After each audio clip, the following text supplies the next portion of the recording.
Hello everybody, welcome back to the channel. Hope you're indeed well, and this video is going to be focused on tier 5 basic grinding. Where the best places to go, where for different levels is it better to grind out, and at the same time this is just going to be a helpful video for those that are very interested. Now before this video kicks off, please consider hitting the like button because it does help support me as a creator and the channel. Algorithm bullshit and all that bollocks. In any case, let's get into the video. Tier 5 basics feel like really a fresh addition to the game, especially considering they're not as readily available as the tier 4 counterparts. But obviously the higher up you go in MCOC with alliances or your just general strength within the game from champions being able to clear content, you'll find you'll get these a little bit more frequently. But for those that are just starting out the game or maybe pushing to like Act 5, you may find it is not always as easy to grab them. So where are the best options to go? First and foremost, it's important to be part of an alliance. As you grow with your alliance, as your alliance expands and grows, and obviously for those that do choose to then go to different alliances that maybe they feel it's going to be more of a leg up, you'll have something called the Glory Store. Each week the Glory Store refreshes and gives you an opportunity to get yourself some tier 5 basic catalysts. Unfortunately, yes, it's only 900 at a time, but do consider the fact that this does stack up. So even doing a little calculation, like if you can afford at least one of these a week,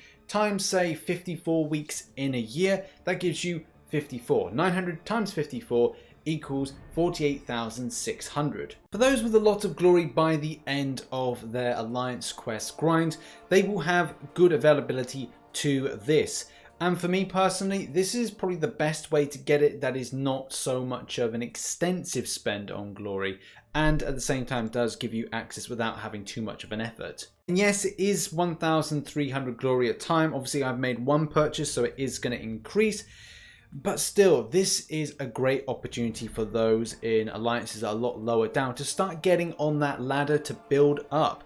And it could even be a case you could afford 2 of these a time, which could mean up to 2 tier 5 basic catalysts per year. Keeping on the subject as well as continuing with the idea of alliances, you can join alliances that look to aim higher and those that run map 7. Map 7 does give the option for tier 5 basic at the point of completion and conquer rewards.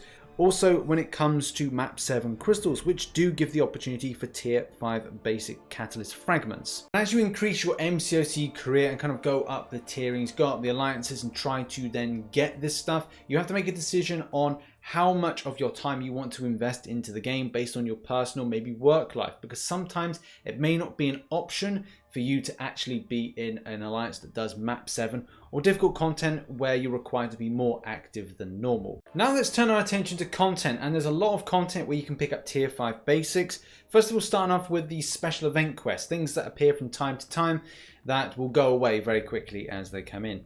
One that's open and on at the moment is Sinister Labs. Fun, not exactly fun for a lot of players, not a huge amount on offer unless you consider the scaling and the length of time that you're investing into this particular event to what you get out of it. Also something to consider for those that may be quite desperate to get to that next fully formed tier 5 basic, you can sell your tier 4 basics to get tier 5 basic fragments back. Not a huge amount on offer for selling one of those, and you do only get 200 at a time, but still, if you're close, you're desperate, you may opt for doing this. But now back to the grind, and if you are interested in doing Uncollected each month, or at least having a stab at the completion, you can see 9,000 total, depending on your level of effort. Now, if you're one of those that could only do 1 round of Uncollected and that is it, then maybe that's a value to push yourself each month, trying to get better each month as well, because hopefully you want to get that exploration done. But look, there's 9,000 total on offer, it is of value, but if you can only do the completion, 3,000 is applicable to you to get. But also, while we're on the topic, don't forget permanent content, the variants. Variant 2 is always the easier of the two, and I would recommend if you're looking to start off grinding out variant 2 or variant 3, whatever takes your fancy. The fact is there's still a huge amount on offer if you do variant 2 first and foremost, and then go over to variant 1. Variant 1 again has a good amount, but it is more of a laborious task to then get it done, and there's some really scuffy things that go into the second chapter which do drag out a huge amount and make you think like, okay, why did I even bother doing this?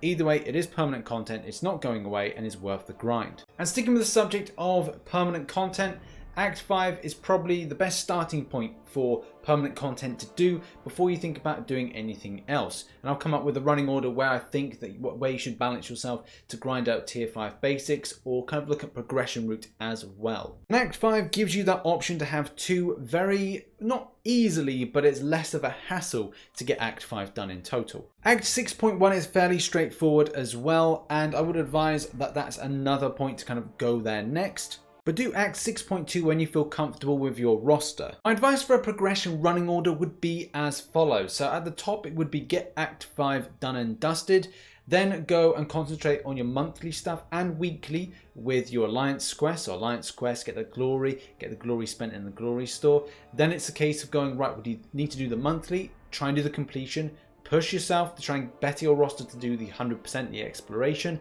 and then look to do permanent content. Try and challenge yourself. Say in the first week, I want to do master and uncollected 100%. Then say to yourself, I want to grind out the permanent content. Starting with 6.1, moving on to variant 2, then moving on to variant 3, and then go and try for 6.2. And if things aren't working, try to get yourself working through variant 1. And that's a kind of a good running order. Yeah, you can choose to do Labyrinth for Legends at some point, but maybe an initial completion run will be acceptable. However, that doesn't really impact you getting more tier 5 basics, but it is something to look out for if you're thinking about, I need more champions for my roster progression. And there we have it. That has been my top picks of the best ways to get tier 5 basic without kind of busting too much of a sweat. Obviously, the main thing for people to understand is it is easier to use the glory store for means of progression for that. And purchasing at least one a week, yes, it may cost a lot of newer players to the game, but the fact is you'll start making those gains because people are quite desperate to get tier 5 basics without really getting a lot of the grinding in. But you have to make the little steps, the little progression routes, the challenging from doing not just the completion of Uncollected, but a full 100%, which comes in time. It will take time to get there, but I'm sure you will if you really want to see out the game. Thank you very much for watching this video. If you enjoyed it, hit the like button, subscribe for more Marvel Contest Champions based content, and as always, I shall see you in the next one. Bye bye for now.